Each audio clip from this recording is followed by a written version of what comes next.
والذين إذا فعلوا فاحشة أو ظلموا أنفسهم ذكروا الله فاستغفروا لذنوبهم ومن يغفر الذنوب إلا الله ولم يصروا على ما فعلوا وهم يعلمون। আল্লাহ তাআলা বলেন, যাদের গুনাহ হয়ে যায় সাথে সাথে আল্লাহকে স্মরণ করে, সাথে সাথে ইস্তেগফার পাঠ করে, আর জেনে বুঝে ভবিষ্যতে এই গুনাহটা করে না, আল্লাহ বলেন তাহলে আমি আল্লাহ ছাড়া গুনাহ মাফ করার আছেই বা কে? সুবহানাল্লাহ। আর আমি তো মাফ করব। কোন বান্দা গুনাহ হয়ে যাওয়ার পর যখন বলে আস্তাগফিরুল্লাহ, আল্লাহ তাআলা ফেরেশতাদেরকে বলে আমার বান্দা গুনাহ হয়ে যাওয়ার পর আলিমা আন্না লাহু রাব্বা ইয়াগফিরুয যামবা, আমার বান্দা জানে তার একজন রব আছে যে রব তাকে মাফ করে দেয়। ওর গুনাহ হওয়ার পর তাই ও আমারে ডাকছে কেন জানো? ও জানে আমি একজন রব আছি ওরে মাফ করার মতো। এই ফেরেশতারা সাক্ষী থাকো, ওরে মাফ করে দিস। গুনাহ হয়ে গেছে, হয়ে যাওয়ার পর বলছে আল্লাহ আমি এটা কি করলাম, আল্লাহ আমার চেয়ে খারাপ কেউ নাই সাবারে, আল্লাহ আমি এটা কোনো কাজ করলাম, আল্লাহ আল্লাহ মাফ করে দেন, মাফ করে দেন। আল্লাহ ফেরেশতাদেরকে বলে ওর কি হয়েছে জানো? ও গুনাহ হওয়ার পর ওর মাথায় আসছে ওরে মাফ করার জন্য একজন রব আছে, তো আমি রব তো আছি, সাক্ষী থাকো, মাফ করে দিচ্ছি। রাসূলুল্লাহ সাল্লাল্লাহু আলাইহি ওয়াসাল্লাম বলেন, লা আ'লামান্না আকওয়ামান মিন উম্মতি يأتون يوم القيامة بحسنات أمثال جبال تهامة بيضاء فيجعلها الله هباء منثورا। আমি আমার উম্মতের এমন কাউকে চিনি, এমন একদল মানুষকে চিনি যারা কিয়ামতের ময়দানে তিহামার সাদা পাহাড়ের মতো বিশাল বড় নেকির পাহাড় নিয়ে উপস্থিত হবে কিয়ামতের মাঠে। আল্লাহ তাআলা তাদের এই পাহাড়ের মতো নেকির আমল বিক্ষিপ্ত ধূলিকণার মতো বানায়া দিবে, সবগুলারে নাই করে দিবে। সাহাবায়ে কেরাম জিজ্ঞাসা করলেন, সিফহুম লানা ইয়া রাসূলুল্লাহ, হুজুর তারা কারা যাদের আমলকে আল্লাহ বিক্ষিপ্ত ধূলিকণার মতো বানিয়ে দিবেন? ফাকালা রাসূলুল্লাহ সাল্লাল্লাহু আলাইহি ওয়াসাল্লাম, ইন্নাহুম ইখওয়ানুকুম ওয়া মিন জালদাতিকুম, তারা তোমাদের ভাই, তোমাদের চামড়ার মতো তাদের চামড়া। ইয়াখুজুনা বিল্লাইলি কামা তাখুজুনা, তোমরা যেমন রাতে তাহাজ্জুদ পড়ো তারাও রাতে তাহাজ্জুদ পড়ে, তবে হাত্তা ইদা খালাউ বিমাহারিমিল্লাহ ইনতাহাকুহা, যখন তারা নির্জনে যায় তখন তারা হারামের মধ্যে লিপ্ত হয়ে যায়। মানুষ মনে করে এই লোকটা অনেক ভালো, মানুষের সামনে সে কোনো ধরনের প্রকাশ্য গুনাহ করে না, কিন্তু পর্দার আড়ালে সে প্রতিনিয়ত এত বড় বড় গুনাহ করে। নবী বলেন এই মানুষগুলা পাহাড়ের মতো নেকি নিয়ে যাবে, আল্লাহ বিক্ষিপ্ত ধূলিকণার মতো বানাবে। এবার নিজে নিজের প্রশ্ন করেন, আমাদের সামনে আপনি গুনাহ করেন না, কিন্তু আপনি রাতে পর্দার আড়াল যখন হন, দরজাটা যখন বন্ধ করেন, যেখানে আপনার মা নাই, বাবা নাই, কেউ নাই, তখন আপনি দরজার আড়ালে যে গুনাহগুলা করছেন সেখানে আপনি ভাবছেন আপনাকে কেউ দেখছে না, তো আল্লাহ দেখতেছে। আল্লাহ আমাদেরকে হেফাজত করেন। এগুলো আজকের দুইটা আলোচনা আপনাদের সামনে করলাম। এক নাম্বার, নগদ গুনাহ ছেড়ে দাও। দুই নাম্বার, নতুন করে গুনাহের কাছে যাব না। তিন নাম্বার, কবিরা গুনার মধ্যে যারা আমরা আছি, যদি আমরা কবিরা গুনাহগুলা এই নিয়তে ছেড়ে দেই যে ভবিষ্যতে আমি আর কবিরা গুনাহ করব না, আল্লাহ খুশি হয়ে আমাদের সগীরা গুনাহগুলা মাফ করে দেবেন। আল্লাহ তাআলা বলেন, ইন তাজতানিবু কাবাইরা মা তুনহাউনা আন নুকাফির আনকুম সাইয়্যাতিকুম ওয়া নুদখিলকুম মুদখালান কারীমা, যদি তোমরা কবিরা গুনাহ ছেড়ে দাও আমি আল্লাহ মায়া করে তোমাদের সগীরা গুনাহগুলা মাফ করে দিব, মৃত্যুর পর তোমাদেরকে সম্মানের জায়গা জান্নাতে প্রবেশ করাবো। আজকে 3 নাম্বার শিক্ষা, আজকেই কবিরা গুনাহগুলা ছেড়ে দেওয়ার নিয়ত করেন, আজকে নিয়ত করেন। আমাকে বলা দরকার নাই, আপনি নিজে জানেন কবিরা গুনাহ করেন কিনা, রবকে শুধু এই মুহূর্তে বলে ফেলেন, রব আমি ছেড়ে দিলাম, বাস। এ হলো 3 নাম্বার কথা। আজকের 4 নাম্বার আলোচনা, আমি যদি এখন আপনাদেরকে বলি আগামী 24 ঘন্টা যারা যারা 100 রাকাত নফল নামাজ পড়বেন তাদের প্রত্যেককে একটা করে মোটর সাইকেল দেওয়া হবে, আমি আশাবাদী সবাই হাত তুলবেন যে হুজুর এটা কোনো ব্যাপার না। যারা মোটর সাইকেল চালাইতে পারে না তারাও হাত তুলবে। কেন? যে আমরা মোটর সাইকেলটা পুরস্কার নিয়ে বিক্রি করে দিব, সমস্যা কি? আরেকজনে কয় নাইলে শিক্ষা চালাবো। তো যেটাই হোক, ঠিক আছে।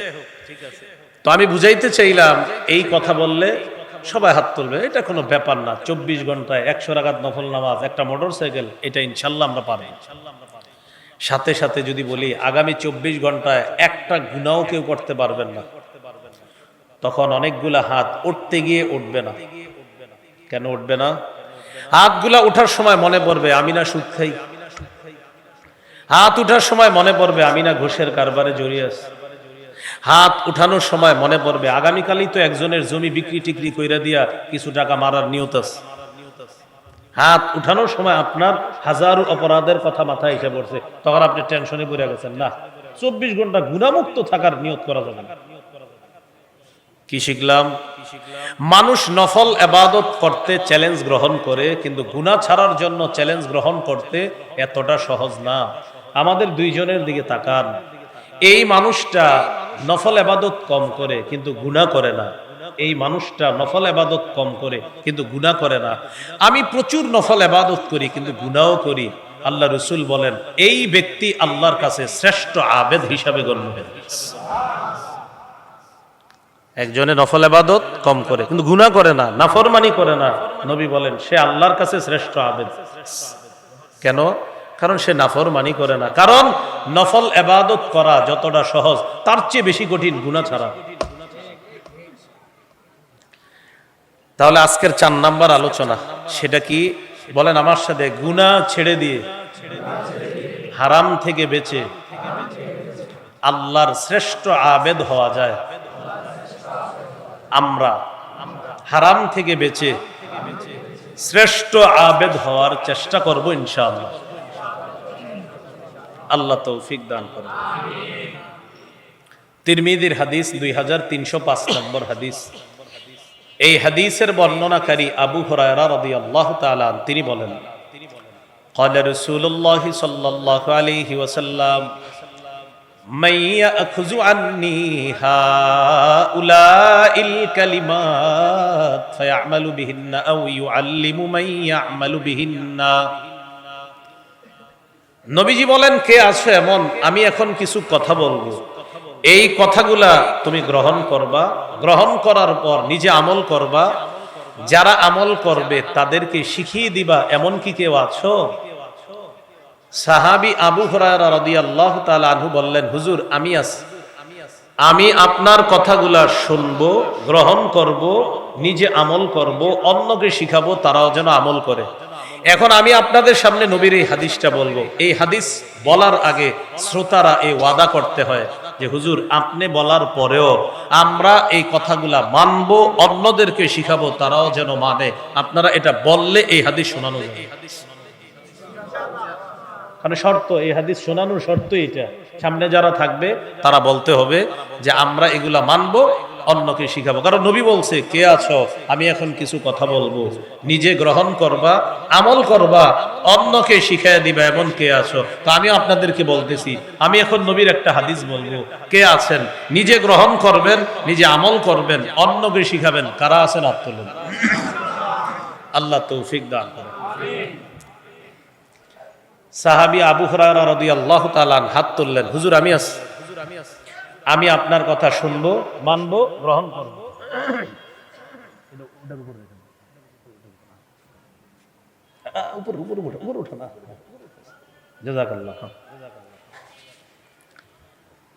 সাহাবী আবু হুরায়রা রাদিয়াল্লাহু তাআলা আনহু বললেন আমি আছি।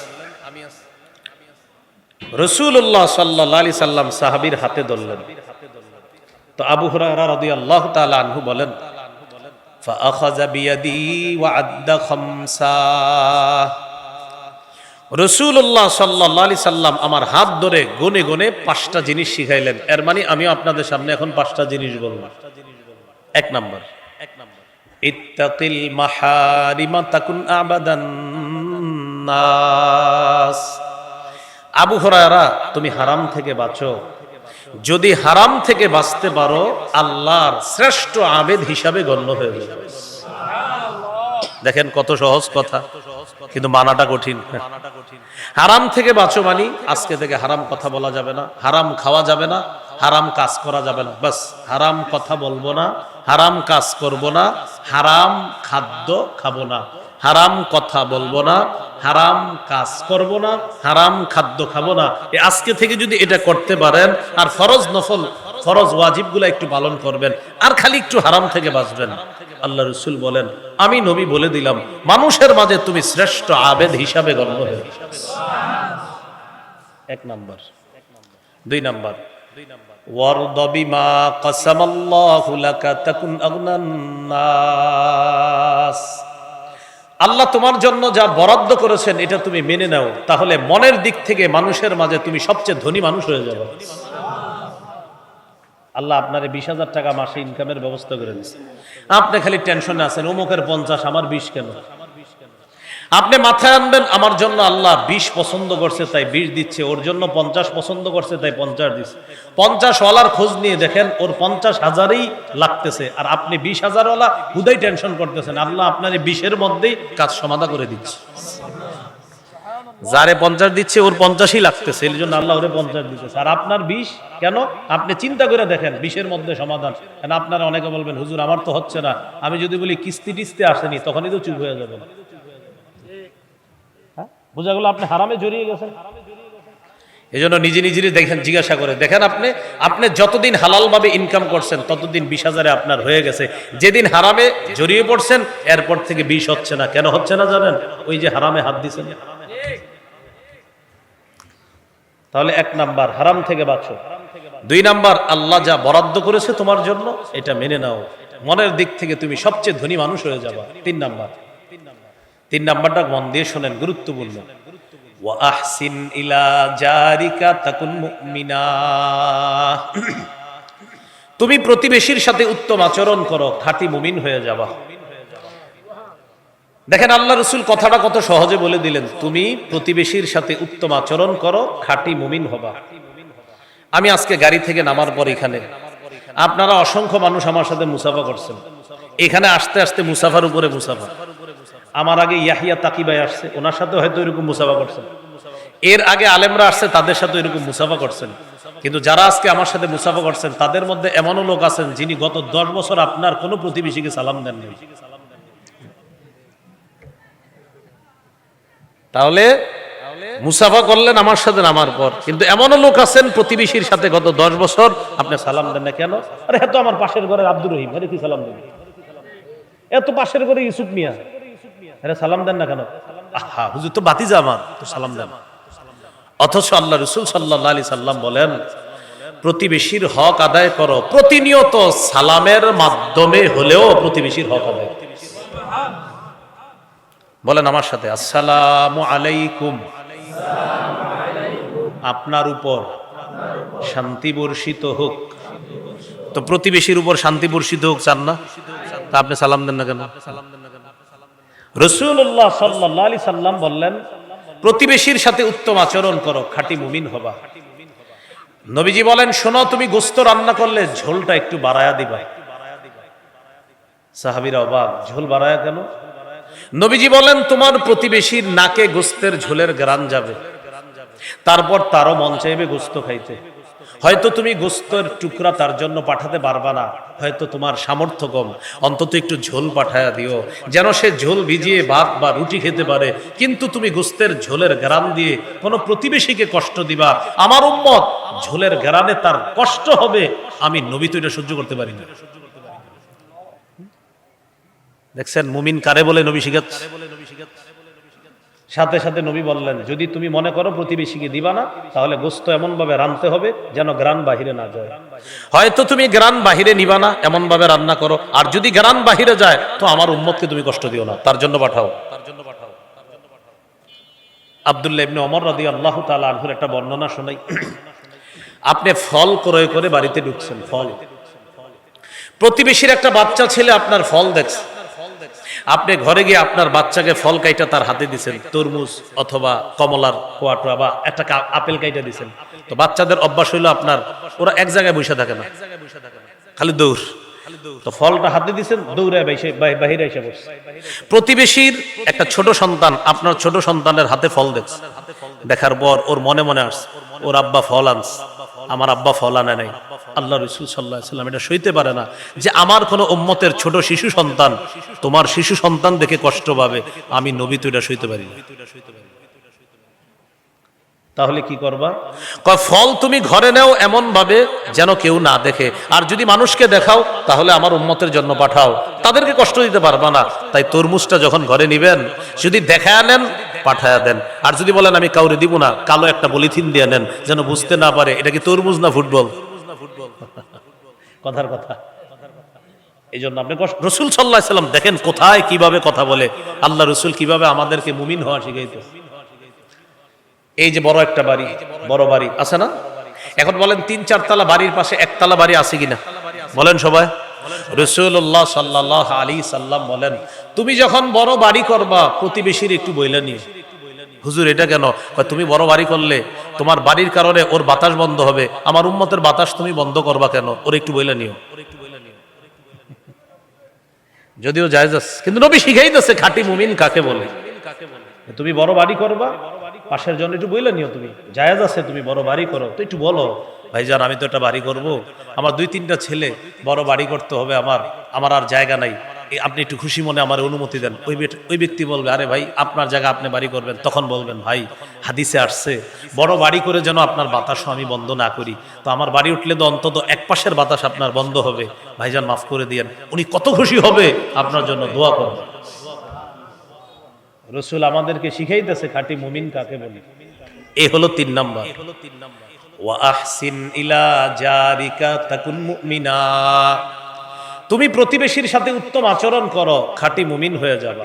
4 নাম্বার ওয়া আহিব্বা লিন-নাস মা তুহিব্বু লিনাফসিকা তাকুন মুসলিমা, তুমি নিজের জন্য যা পছন্দ করো অপরের জন্য সেটা পছন্দ করবা, তুমি খাঁটি মুসলমান হয়ে যাবে। আসেন খাঁটি মুসলমান হওয়া শিখি। একটু আগে শিখলাম খাঁটি মুমিন হওয়া, এখন শিখবো খাঁটি মুসলমান হওয়া।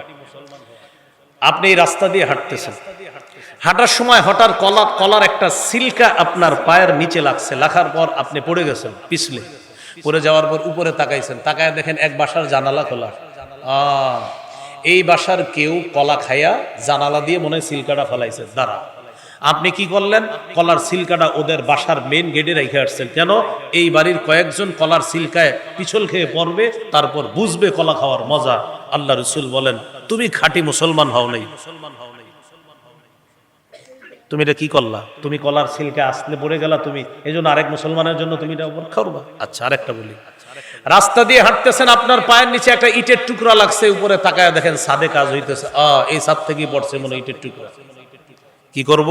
আচ্ছা কয়জন আছে দেখি রাজমিস্ত্রি? 4-5 জন। দাঁড়া, তোদেরকেও এটার উপরে পড়াবো। আপনি ইটের কয়েকটা টুকরা বাসার সামনে রাইখা দিচ্ছেন, নিয়ত হলো ওরাও যেন ইটের টুকরার উপরে পাড়া দিয়া বুঝে ইটের টুকরা পড়লে কি মজা। আপনি খাঁটি মুসলমান হতে পারেন। সহিহ বুখারীর বর্ণনা, রাসূলুল্লাহ সাল্লাল্লাহু আলাইহি সাল্লাম বলেন কলার সিলকাটা আপনার পায়ের নিচে লাগার পর, ইটের টুকরাটা আপনার পায়ে বিদ্ধ হওয়ার পর, কাটার ওই সামান্য অংশ আপনার পায়ে বিদ্ধ হওয়ার পর, আঘাতজনিত ছোট্ট কিছু আপনার পায়ে বিদ্ধ হওয়ার পর, আপনি যদি এই নিয়তে সরিয়ে দেন যে আমার কোনো মুসলমান ভাই বোন যেন কষ্ট না পায়, রাসূলুল্লাহ সাল্লাল্লাহু আলাইহি ওয়াসাল্লাম বলেন গফারাল্লাহু লাহু মা তাকাদ্দামা মিন যামবি, আল্লাহ তাআলা তার আগের সব গুনাহ মাফ করে দেন। সুবহানাল্লাহ। অথচ আপনি উল্টাটা করলেন। তাহলে আজকে আমরা শিখে ফেললাম খাঁটি মুমিনও হবো আমরা ইনশাআল্লাহ, খাঁটি মুসলমানও হবে ইনশাআল্লাহ। তাহলে বলেন কষ্টদায়ক বস্তু পায়ের নিচে থাকলে আরেকজনের অপেক্ষা করব কষ্টের, না সরিয়ে দিব? আল্লাহ আমল করার তৌফিক দান করেন। 5 নাম্বার ওয়ালা তুকসিরিদ দিহকা ফাইন্না কাসরাতাদ দিহকি তুমিতুল কলবা, বেশি হাসবা না, বেশি হাসি অন্তরকে মৃত বানায়া দেয়। তাহলে এই হাদিসের 5টা শিক্ষা আবার বলি। 1 নাম্বার, তুমি হারাম কথা, কর্ম, কাজ, খাদ্য থেকে বাঁচো, তুমি শ্রেষ্ঠ আবেদ হবা। 2 নাম্বার, তুমি আল্লাহর ফয়সালাটা মেনে নাও, আল্লাহ তোমার যা দিছে এটাতে তুমি খুশি হও, মনের দিক থেকে ধনী হবা। 3 নাম্বার, প্রতিবেশীর সাথে উত্তম আচরণ করো, খাঁটি মুমিন হবা।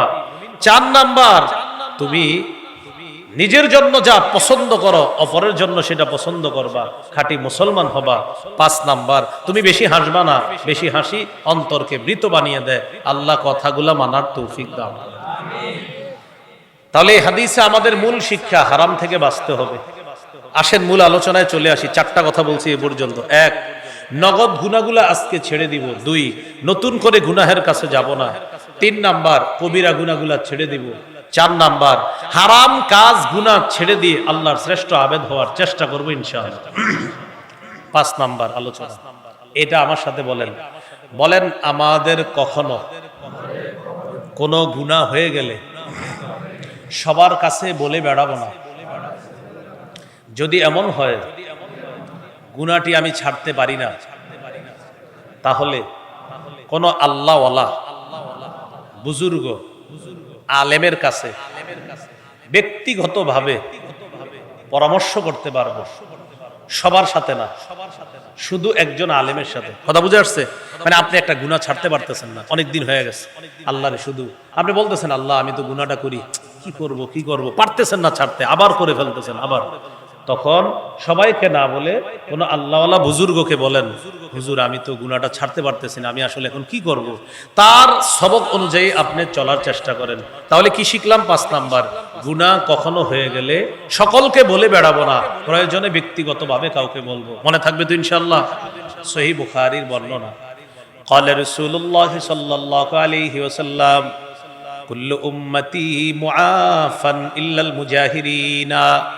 রাসূলুল্লাহ সাল্লাল্লাহু আলাইহি ওয়াসাল্লাম বলেন, আমার উম্মতের সকল পাপীকে আল্লাহ মাফ করে দিবেন বলে আমি নবী আশা রাখি, তবে তাদেরকে মাফ করবে না যারা গুনাহ বলে বেড়ায়, প্রকাশ করে বেড়ায়। বলেন নাউজুবিল্লাহ। এবার নবী বলেন, আমার উম্মতের অনেক ব্যক্তিরা রাতের বেলা গুনাহ করে, গুনাহ করার পর সকালবেলা যখন ঘুম থেকে ওঠে, ওর গুনাহের উপর আল্লাহ একটা পর্দা ফালায় রাখছে। আল্লাহ একটা পর্দা ফালায় রাখছে যে ও গুনাহটা করছে, থাক কিছুদিন পরে আমার কাছে মাফ চাইবে, আমি আল্লাহ ওরে মাফ করবো, পর্দা ফালায় রাখছে। নবী বলেন, ও বোকার মতো সকালবেলা বন্ধুদের কাছে বলে বেড়ায়, আমিলতুল বারিহাতা কাযা ওয়া কাযা, দোস্ত গত রাতে আমি এই গুনাহ করেছি। যুবক ভাইয়ারা, আপনারা অনেকে বলে থাকেন এই কথা, কালকে এই নাটকটা দেখছি, সিনেমা দেখছি, তোদের কি অবস্থা দেখছস নি? আপনি কি করলেন? কাজটি গুনাহ হয়ে গেছে, বাস গোপন রাখেন, আল্লাহর কাছে মাফ চান, মাফ করে দিবে। আপনি সবার কাছে বলে বেড়াইলেন, বোকার মতো এই কাজটা কেন করলেন? রব তো আপনার গুনাহের উপর পর্দা ফেলে রাখছিল, আপনি পর্দাটা উঠাইয়া দিলেন। নবীজি বলেন, ও কি কাজটা করলো? আল্লাহর পর্দা ও সরাইয়া দিছে, রবের পর্দা ও সরাইয়া দিছে। যেখানে রব পর্দা ফেলায় রাখছে গুনাহের উপর, ও রবের পর্দাটা বন্ধুদের কাছে গুনাহ প্রকাশ করে পর্দাটা সরাইয়া দিছে। মন দিয়ে শুনেন, বর্তমানে আমরা গুনাহ প্রকাশ করি ফেসবুকে, গুনাহ করার পর ফেসবুকে স্ট্যাটাস দেয় যে এই নাটক সিনেমা দেখে আমার এই অভিমত। ডিয়ার ফ্রেন্ডস, তোমরাও তোমাদের অভিমতগুলো শেয়ার করে জানাও কেমন। আপনি সারা দুনিয়াকে গুনাহ শেয়ার করলেন, ইন্না লিল্লাহি ওয়া ইন্না ইলাইহি রাজিউন। যুবক ভাইয়ারা, যারা আপনারা ফেসবুকে গুনাহের স্ট্যাটাস দিয়েছেন, আজকে রিমুভ করে দেন, আজকে মুছে দেন। নতুন করে আপনার গুনাহের সাক্ষী আর বাড়ায়েন না, পায়া ধরি আর বাড়ায়েন না, তাড়াতাড়ি না মুছে দেন, গুনাহের সাক্ষী বাড়ায়েন না।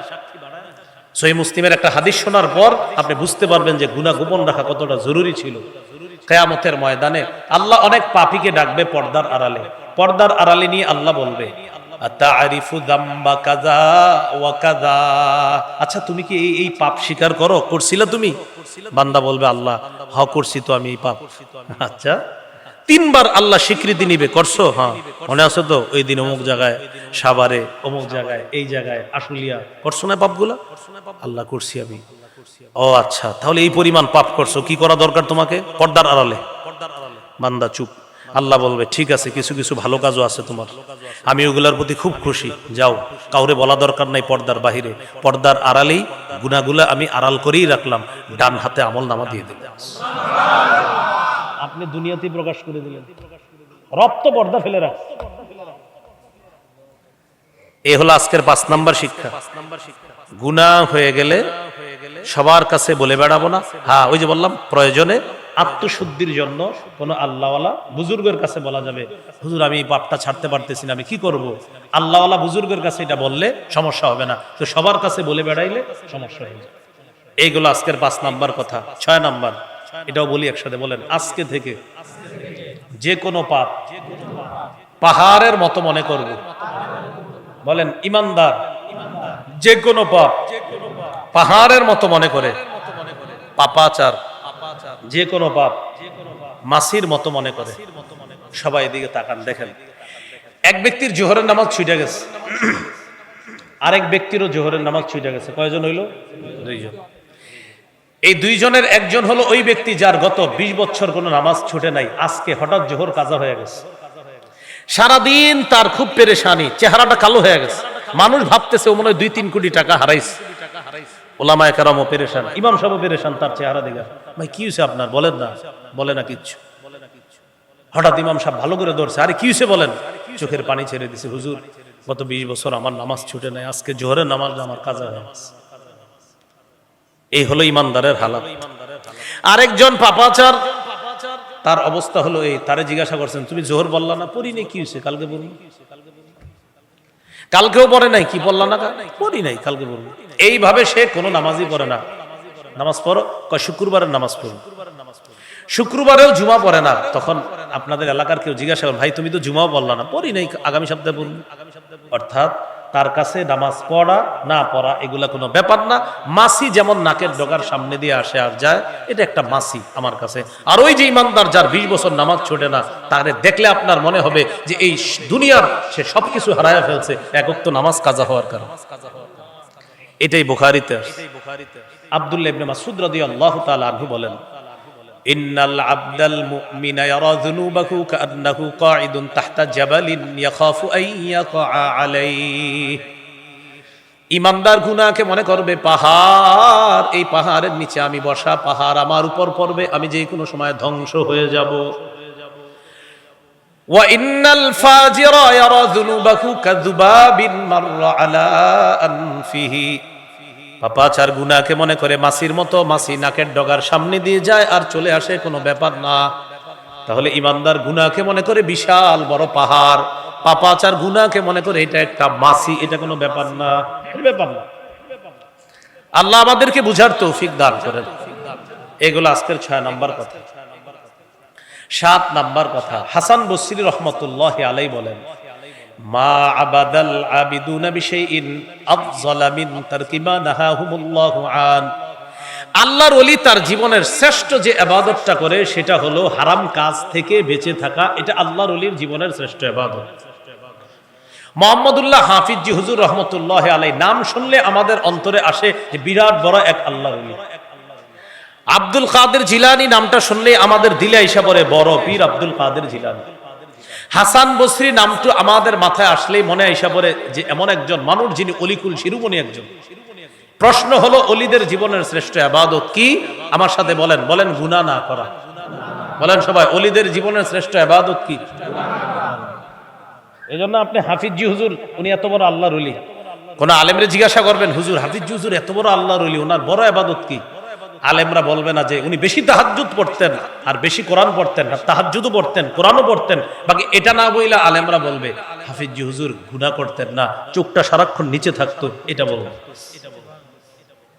তাহলে বোঝা গেল কি? আল্লাহর ওলিদের জীবনের শ্রেষ্ঠ ইবাদত গুনাহ না করা। বলেন আল্লাহর ওলিদের জীবনের শ্রেষ্ঠ ইবাদত। এই হলো আজকের 7টা কথা জানলাম। আজকের আলোচনার প্রথম পার্ট এতটুকু। এবার আমি দ্বিতীয় পার্টে যাচ্ছি, একটু মন দেন, শেষ করে দিচ্ছি ইনশাআল্লাহ। প্রথম পার্টটা আমি আবার বলি। 1 নাম্বার, নগদ পাপগুলা ছেড়ে দিব ইনশাআল্লাহ। আজকে আমরা ছেড়ে দিয়েছি ইনশাআল্লাহ। দ্বিতীয় আলোচনা, নতুন করে আজকের পরে আমরা পাপের কাছেও যাব না ইনশাআল্লাহ। 3 নাম্বার, কবিরা গুনাহের মধ্যে যদি ডুবে থাকি এই মুহূর্তে আমরা এগুলা ছেড়ে দিব। 4 নাম্বার, হারাম থেকে বেঁচে শ্রেষ্ঠ আবেদ হওয়ার চেষ্টা আজকে থেকেই করব। 5 নাম্বার, আমরা যে বিষয়টা শিখলাম, কখনো কোনো গুনাহ হয়ে গেলে সবার কাছে বলে বেড়াবো না, প্রয়োজনে কোনো আল্লাহওয়ালার কাছে বলা যাবে। 6 নাম্বার, আজকে থেকে যে কোনো গুনাহকে আমরা মনে করব পাহাড়ের মতো, আর পাপাচার মনে করবে গুনাহ মাছির মতো। 7 নাম্বার, আমরা আজকে শিখলাম আল্লাহর ওলিদের জীবনের শ্রেষ্ঠ ইবাদত হলো গুনাহ না করা। এ হলো আজকের আলোচনার প্রথম পাঠ। দ্বিতীয় পাঠ, গুনাহ থেকে বাঁচার উপায়, এটা বেশি জরুরি আলোচনা। গুনাহ থেকে বাঁচার 12টা উপায় বলবো, 12টা শেষ, আলোচনাও শেষ হবে ইনশাআল্লাহ। 1 নাম্বার উপায়, অন্তরে আখিরাতের ফিকির তৈরি করা। অন্তরে আখিরাতের ফিকির তৈরি করা। আমার দিকে তাকান, চলেন কিছুক্ষণের জন্য ফিকির তৈরি করি। দেখেন, তাকান এদিকে, সবাই তাকান, সবাই তাকান। আমরা এখন আখিরাতের ফিকির তৈরি করব। বুখারীর বর্ণনা, রাসূলুল্লাহ সাল্লাল্লাহু আলাইহি সাল্লাম একটা চতুর্ভুজ আঁকলেন। এটা কি ভুজ? কই অঙ্কের ছাত্ররা কোথায়? এসএসসি তো চলতেছে মনে হয়। এটা কি ভুজ? চতুর্ভুজ। এই চতুর্ভুজটা আঁকার পর দেখেন আল্লাহ রাসূল মাঝখান থেকে একটা বড় দাগ দিছে। এই দাগটা চতুর্ভুজের বাহিরে নিছে।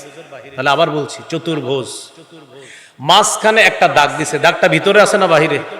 তাহলে চতুর্ভুজ থেকে একটা দাগ দিয়ে বাহিরে নিয়ে আসলেন। বাহিরে যে দাগটা আনলেন, এই মাঝখানের দাগটার আশেপাশে, মানে এই দাগগুলোর ভিতরে মাঝখানের দাগের আশেপাশে ছোট্ট ছোট্ট অনেকগুলা দাগ দিস। এবার নবীজি বললেন, শোনো, এটা হলো মানুষ। বলেন, এটা হলো কি? মানুষ। আর এই চারপাশের যে দাগগুলা দেখলা, এটা মানুষের জীবন। বলেন, এটা কি? মানুষের জীবন। মাঝখানে যে ছোট্ট ছোট্ট দাগগুলা দিছি, এগুলা হলো বিপদ আপদ। মানুষ আজকে বিপদে পড়ে একটা, আবার শেষ হয়, আবার কালকে আসে। এইভাবে তার জীবনে বালা মুসিবত আসে, আবার ভালো অবস্থা আসে। এইভাবে মানুষের জীবন। তাহলে দেখেন, মানুষের জীবন, মানুষের বালা মুসিবত, আর এটা হলো মানুষ। মানুষ যে দাগটা দিছে নবীজি, দাগটা কি চতুর্ভুজের ভিতরে না বাহিরে? বাহিরে। এবার দেখেন, নবীজি বলেন, মানুষের এই চতুর্ভুজের বাহিরে যে দাগটা দিলাম, এটা হলো মানুষের আশা। এটা কি বলেন তো? এবার তাকায় দেখেন তো, জীবনটা চতুর্ভুজ, এবার দাগটা কি আশার ভিতরে না বাহিরে? এই দেখেন, জীবনের বাহিরে আশা। এই যে মানুষের আশা হলো বাহিরেরটা। তাহলে বলেন তো, আশাটা কি জীবনের ভিতরে না বাহিরে? নবীজি বলেন, মানুষ মারা যায়, আশাগুলা থেকে যায়। এই যে মানুষ, এই যে মানুষ টোটালটা, হ্যাঁ মানুষ, এই যে জীবন, মানুষের জীবন দেখেন। এবার আশাটা কই জীবনের ভিতরে না বাহিরে? নবীজি বলেন, জীবন শেষ, আশা এখনো এতটুকু বাকি। তাহলে রাসূল সাল্লাল্লাহু আলাইহি সাল্লাম বলেন যে মানুষ মারা যায়, আশাগুলা থেকে যায়। এবার সবাই তাকান আমার দিকে। সাহাবীদেরকে নবী প্রশ্ন করলেন, তোমাদের কাছে তোমাদের সম্পদ বেশি দামি না ওয়ারিসের সম্পদ? সাহাবীরা চিন্তিত হয়ে গেলেন, কি প্রশ্ন করলো? আমাদের সম্পদ না ওয়ারিসের? সাহাবীরা চিন্তা করলেন, আমাদের সম্পদ ওয়ারিস পাবে কখন? আমি মারা যাওয়ার পর। তাহলে আমি মারা যাওয়ার আগ পর্যন্ত তো ওয়ারিস আমার সম্পদ পাচ্ছে না, মিরাজ পাচ্ছে না। তার মানে আমাদের সম্পদই আমাদের কাছে বেশি প্রিয়। নবীজি বললেন, বুঝে শুনে বলতেছো তো, তোমাদের কাছে কোনটা দামি? সাহাবীরা বললেন, হুজুর, আমাদের সম্পদ আমাদের কাছে দামি ওয়ারিসের সম্পদের চেয়ে। নবীজি বললেন, তাহলে মন দিয়ে শোনো, তোমরা যা কামাই করতেছো এটা হলো ওয়ারিসদের সম্পদ। তুমি মরার পরে যেটা নিয়ে যাবা সেটা হলো তোমার সম্পদ। তোমরাই বললা তোমাদের সম্পদ তোমাদের কাছে বেশি দামি। আবার তাকান, এটা হলো সম্পদ তোমার, এটা হলো আমল। নবী বলেন, তোমার আমলটা কবরে যাবে, সম্পদটা থেকে যাবে। সম্পদ কে পাবে? ওয়ারিস। আর আমলনামা কে পাবে? তুমি, আমি। বলেন সবাই, আমলনামা কে পাবে? আমি। আর সম্পদ কে পাবে? তাহলে এবার বলেন, আমি যা কামাই করলাম কে পাবে? আর আমি কবরে যা নিয়ে যাব সেটা কি? তো নবী বলেন, তোমরাই বললা তোমাদের সম্পদ তোমাদের কাছে দামি। তো মনে রাখবা, আজকে থেকে তোমার সম্পদ হলো আমল, ওয়ারিসের সম্পদ হলো তোমার মাল। তাই তোমার সম্পদটা বেশি মূল্যায়ন করবে। তো এবার সবাই বলেন, আমাদের সম্পদ কোনটা? আমল। বলেন, আমাদের সম্পদ। আর যা কামাইতেছি কার সম্পদ? মাশাআল্লাহ, এই তো বুঝে আসছে আপনাদের। তাহলে আমরা যা কামাই করতেছি এটা কার সম্পদ? ওয়ারিসের। আর যা আমল করতেছি এটা কার সম্পদ? আমার। হ্যাঁ, এখন কথা হলো, বলেন আমার সাথে, আখিরাত সামনে রেখে ওয়ারিসদের জন্য কিছু হালাল সম্পদ রেখে যাব ইনশাআল্লাহ। তাহলে কি শিখলাম? আখিরাত সামনে রেখে ওয়ারিসদের জন্য হালাল সম্পদ রেখে যাব। কারণ রাসূলুল্লাহ সাল্লাল্লাহু আলাইহি সাল্লাম বলেছেন, আনতাযারা ওয়ারাসাতাকা আগনিয়া খায়রুম মিন আনতাযারাহুম আলাতান রিআআন ইয়াতাকাফফাফুনান নাস। তোমার ওয়ারিসরা মানুষের কাছে হাত পাতার চাইতে তাদেরকে মোটামুটি ধনী অবস্থায় রেখে যাওয়া তোমার জন্য উত্তম। তাহলে ঠিক আছে, ওয়ারিসকে মোটামুটি সম্পদ দিয়ে যাব, আর আমারটা বেশি দাম দিব। আমার সম্পদ আজকে জানলাম আমল, আর আমার ওয়ারিসের সম্পদ হলো আমার মাল। তাই ওয়ারিসের সম্পদটা যেটা করব এটাও হালাল ভাবে, আর আমার আমলটা যেটা হবে এটা বিশুদ্ধ আমল। এই সম্পদ নিয়ে আমি কবরে যেতে হবে। নবী বললেন তাহলে আজকে থেকে নিজের সম্পদটা বেশি মূল্যায়ন করবা ওয়ারিসের সম্পদের চাইতে। হ্যাঁ, ওইটাও পাত্তা দিবা, এটাও দিবা, বাকি আখেরাতটা সামনে রাখবা, দুনিয়াটা পিছনে রাখবা। তাহলে দেখি বুঝে থাকলে বলেন তো, আমাদের সম্পদ আমল, আমাদের সম্পদ ওয়ারিসের সম্পদ মাল। বলেন আমাদের সম্পদ ওয়ারিসের সম্পদ মাল। আজকে এটা বারবার শুইবেন আর চিন্তা করবেন, আমার সম্পদ আমল, তাহলে আমার মাল কার? ওয়ারিসের। আমার সম্পদ কি? আমল। তো আমার মাল কার? ওয়ারিসের। ওইটাও যেন হালাল হয়, আমার আমলটা যেন খাঁটি হয়। এবার দেখেন আমার ঘড়িতে এই মুহূর্তে বাজে 12টা 12। বাস চিন্তা করি আমরা আগামীকাল 12টা 12তে আমি মনে করি দুনিয়াতে নাই। আচ্ছা আমি না থাকলে কি হবে? কবরে যাব। কবরে গেলে কি হবে? আমার কাছে দুইজন ফেরেশতা আসবে, আইসা কি করবে? 3টা প্রশ্ন করবে। 3 প্রশ্নের উত্তর দিতে পারলে কবরটাই জান্নাতের বাগান হয়ে যায়, না পারলে জাহান্নামের অংশ হবে। ইন্না লিল্লাহ। তাহলে কালকে 12টা 12তে আমার এই অবস্থা হতে পারে, হয়তো আমার কবরের অংশটা জাহান্নামের টুকরা হবে, না হয় জান্নাতের অংশ হবে। তার মানে হলো আমি যে ফজর পর্যন্ত বাঁচবো কিনা নিশ্চয়তা নাই। তো কি করতে হবে? তার মানে আজকের এশাটা আমার জীবনের শেষ এশা মনে করতে হবে। বুঝে আসছেন? এই হলো আখেরাতের ফিকির, এইভাবে তৈরি করেন। আখেরাতের ফিকির আরেকটা তৈরি করতে পারেন এইভাবে। ডাক্তার আপনাকে বলল আপনি ক্যান্সারের রোগী, আর 24 ঘন্টা বাঁচবেন। 24 ঘন্টা পরে আস্তে আস্তে আপনার শরীর ড্যামেজ হয়ে যাবে, আপনি মারা যাবেন। বাসায় আইসা আপনি কাউরে জানান নাই আপনি যে ক্যান্সারের রোগী, মানে কাউরে বলেন নাই আপনি যে আসলে মারা যাইতেছেন। আপনার আব্বা আপনার এমন ভাবে বকাঝকা শুরু করছে, আপনি কিচ্ছু কর না, হাসেন। কেন? যে আব্বা জীবনের যত বকা আছে বকা দেন, কারণ আমি বেশি দিন নাই। আপনার আম্মা আজকে আপনারা অনেক কিছু বলতেছে, আপনি রাগ হন না। কেন রাগ হন না জানেন? ওই যে আপনার হাতে সময় বেশি নেই। আপনার বন্ধুরা ইচ্ছা মতো আপনারা বলতেছে তুই এই তুই সেই, চেয়ে চেয়ে হাসতেছেন। বন্ধুরা কয় কিরে আগে রাগ হইতো আজকে হাসে কেন? কারণ আপনি তো জানেন আপনি বেশি ধন নাই, আপনার ড্যামেজ হয়ে যাচ্ছে আস্তে আস্তে সব। আপনার বোন ভাই সবাই ইচ্ছা মতো বলতেছে, আপনি রাগ করেন না। আজকে আপনি মসজিদে গিয়ে নামাজ পড়তেছেন, খুব মন দিয়ে নামাজ পড়ে, সবাই অবাক হয়ে যাচ্ছে, কিরে ঘটনা কি, এত সুন্দর করে নামাজ পড়তেছে আজকে। কারণ ওরা জানে না আপনাকে বলে দেওয়া হয়েছে তোমার শরীর ড্যামেজ হয়ে যাচ্ছে, সর্বোচ্চ 24 ঘন্টা পরে মারা যাবা। আপনার এই 24টা ঘন্টা কেমন হবে প্রিয় ভাইয়ারা? যদি এটা জানার পর আপনার এই অবস্থা হয়, তাহলে কেন আমি আপনি মৃত্যুর কথা স্মরণ করে মনে করতেছি না যে এই নামাজ আমার জীবনের শেষ নামাজ হতে পারে, কারণ আমি আসরে বাঁচবো কিনা নিশ্চয়তা। এইভাবে আখেরাতের ফিকির তৈরি করেন। এ হলো 1 নাম্বার গুনাহ থেকে বাঁচার উপায়। 24টা ঘন্টা এরকম আখেরাতের ফিকির করেন। আমি বললাম তো আপনার হাজারো গুনাহ শেষ হয়ে যাবে, অন্যরা আপনারা দেখলে বলবে লোকটা কেমন জানি হয়ে গেছে। কেমন হয়ে গেছে মানে ওই যে আখেরাতের ফিকিরে আপনি কেমন জানি হয়ে গেছে এরকম। 2 নাম্বার উপায় খাঁটি তওবা করা। সূরা তাহরিমের 8 নম্বর আয়াত, 28 নম্বর পারা 20 নম্বর পৃষ্ঠা, সূরা তাহরিম 8 নম্বর আয়াতে আল্লাহ বলেন ইয়া আইয়ুহাল্লাযীনা আমানু তুবু ইলাল্লাহি তাওবাতান নাসুহা আসা রাব্বুকুম আইয়ুকাফফিরা আনকুম সাইয়্যাতিকুম। হে ঈমানদারগণ, তোমরা আল্লাহর কাছে খাঁটি তওবা করো, আশা করা যায় তোমাদের রব তোমাদের জীবনের সমস্ত গুনাহ মাফ করে দিবেন। তবে বলেন সবাই, তবে সবাই বলেন তওবার, বলেন 4টি শর্ত। বলেন তওবার কয়টি শর্ত? বলেন 1 অতীতের গুনাহ ছেড়ে দেওয়া, 2 অতীতের গুনাহের উপর অনুতপ্ত হওয়া, 3 দৃঢ় প্রতিজ্ঞা করা আমি ভবিষ্যতে এই গুনাহ আর করব না। 4 আমার জিম্মায় কোন বান্দার হক থেকে থাকলে সেই হক আদায় করে দিব। এই 4 শর্ত তওবা কবুলের। 1 নাম্বার অতীতের গুনাহ ছেড়ে দেওয়া, 2 নাম্বার অনুতপ্ত হওয়া, 3 নাম্বার আমি প্রতিজ্ঞা করছি আমি ভবিষ্যতে এই গুনাহ করব না, 4 গুরুত্বপূর্ণ বান্দার হক যদি জিম্মায় থেকে থাকে এটা আদায় করে দিবেন।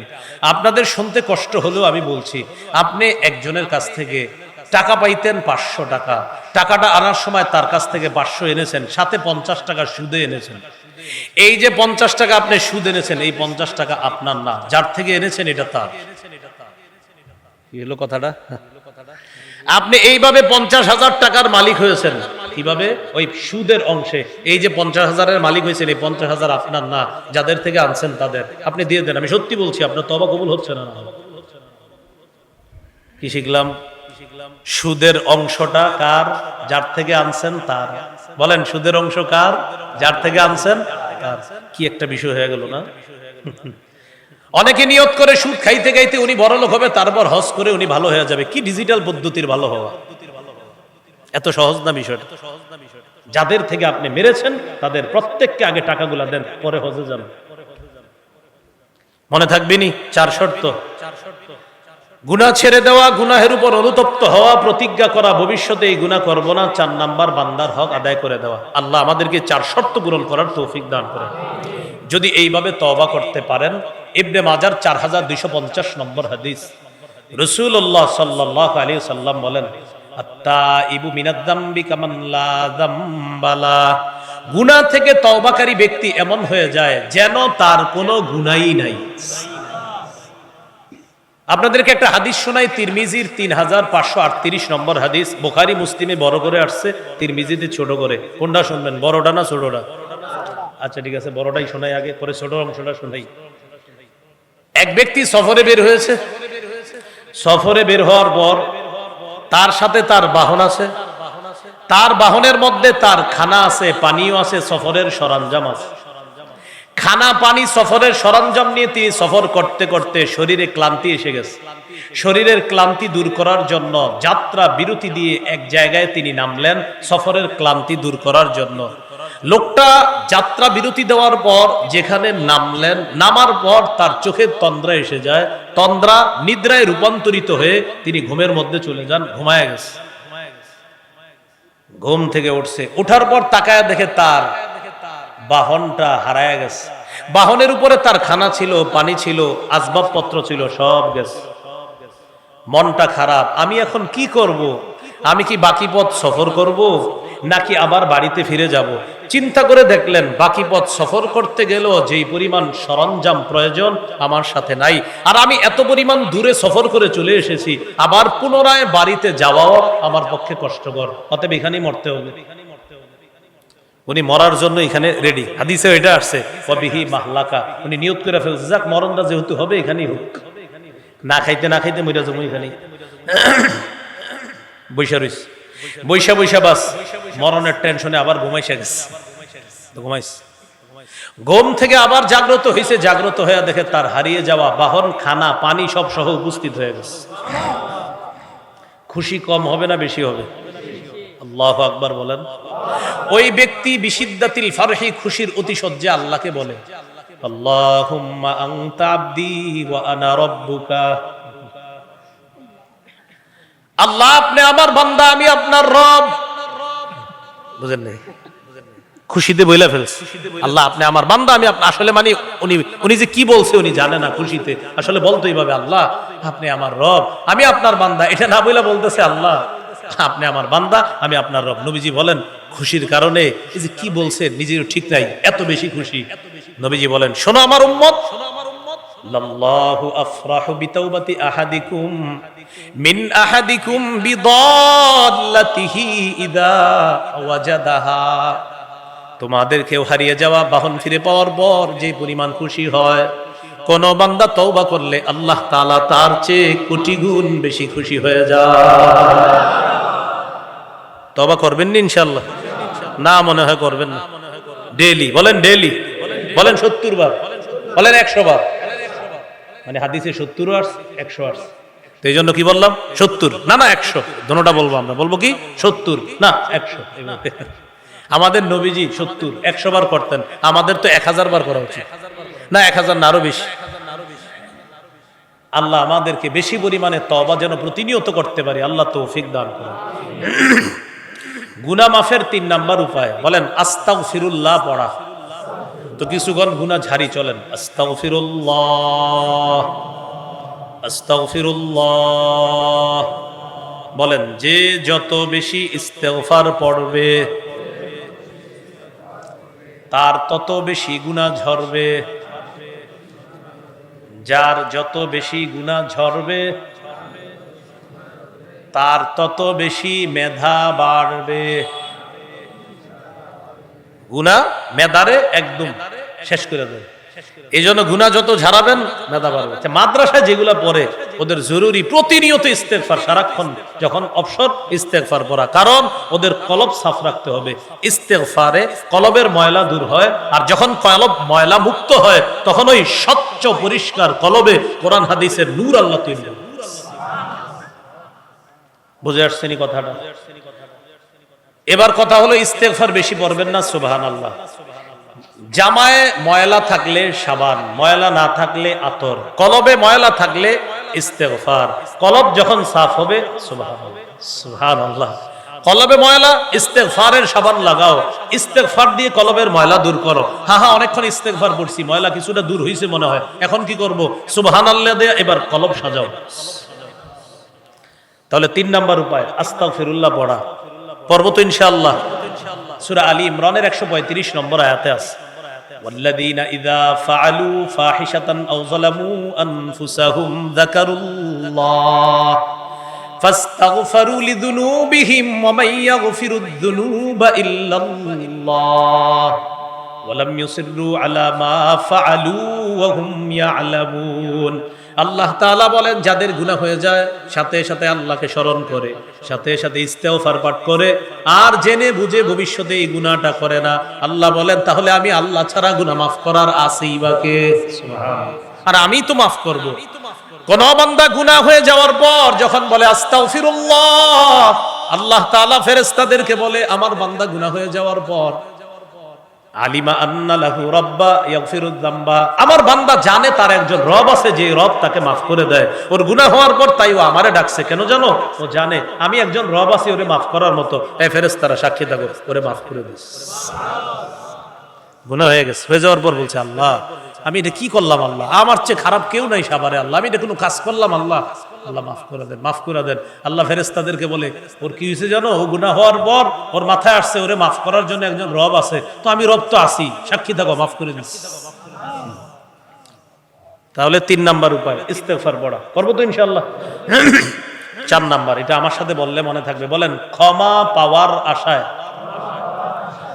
বারবার আল্লাহর কাছে ক্ষমা চাওয়া।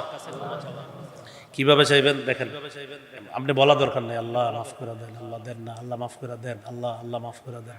মাগরিব হয়ে গেছে, ইমাম সাহেব বের হয়ে গেছে, মুয়াজ্জিন বের হয়ে গেছে, আশেপাশে তাকায় দেখেন কেউ নাই, আপনি আছেন মসজিদে একা, আর কেউ নাই, ফ্যানটা চলতেছে, মোটামুটি একটু আরাম অবস্থা মসজিদে, বাতি নিভে গেছে, হালকা হালকা আলো আছে।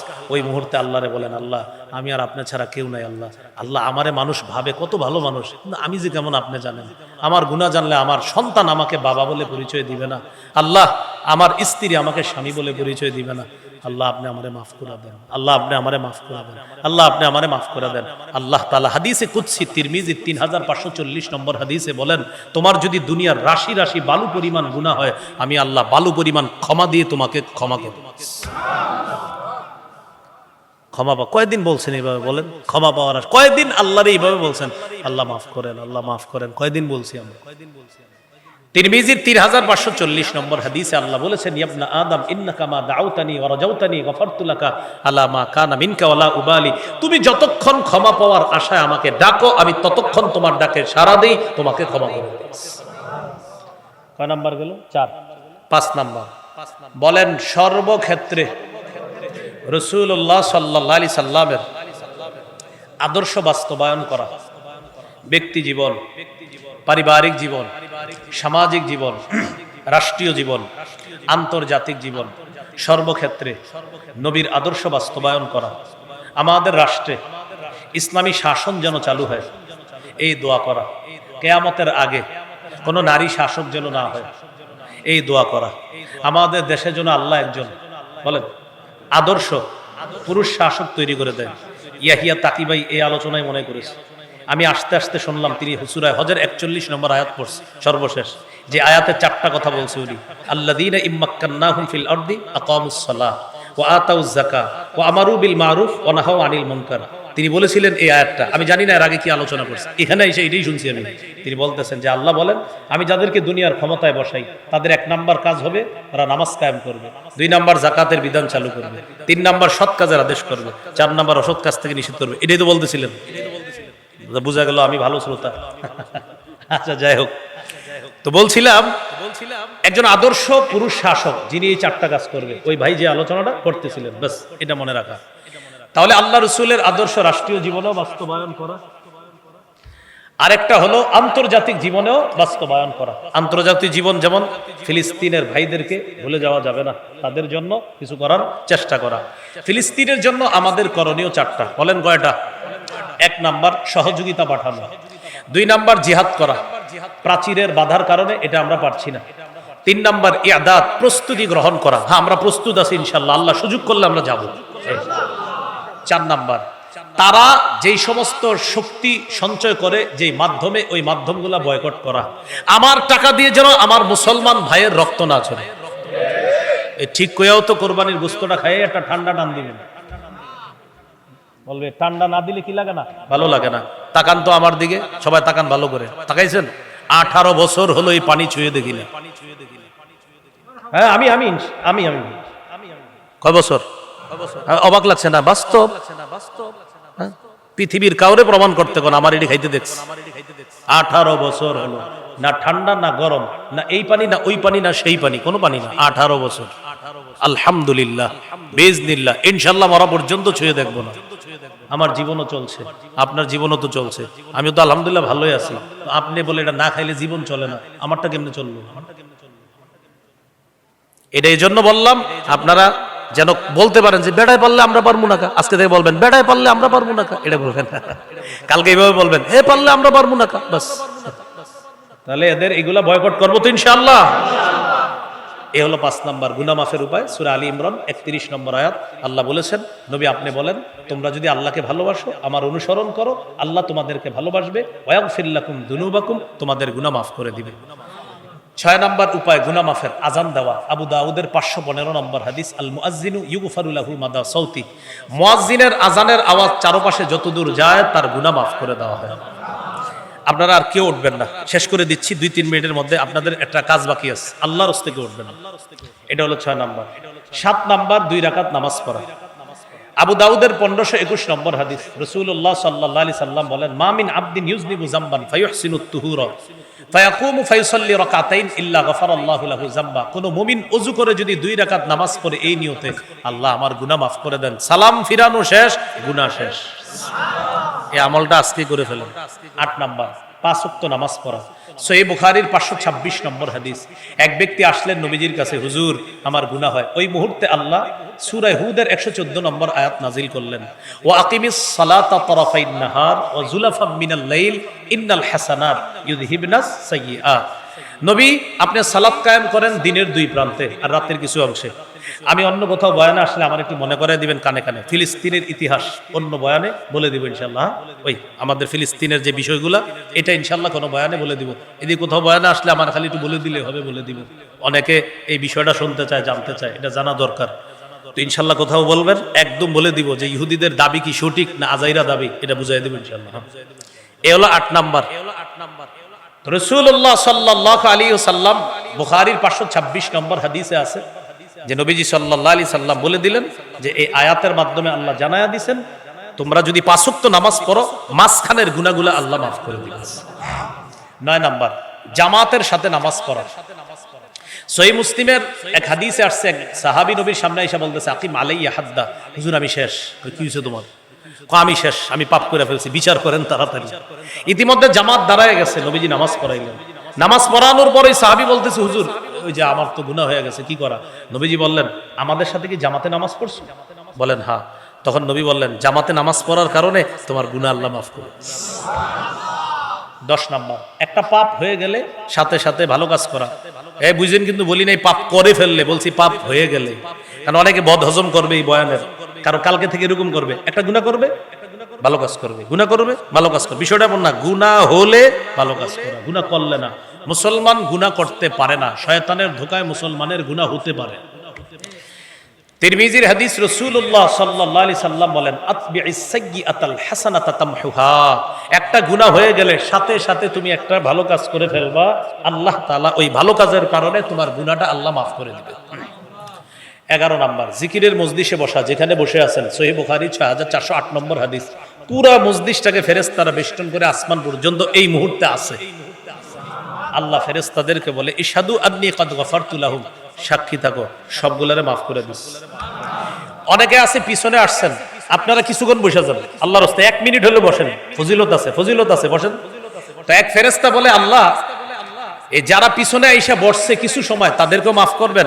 আল্লাহ বলে, পিছনে যারা আইসা বসে আমি আল্লাহ ওদেরকে মাফ করব।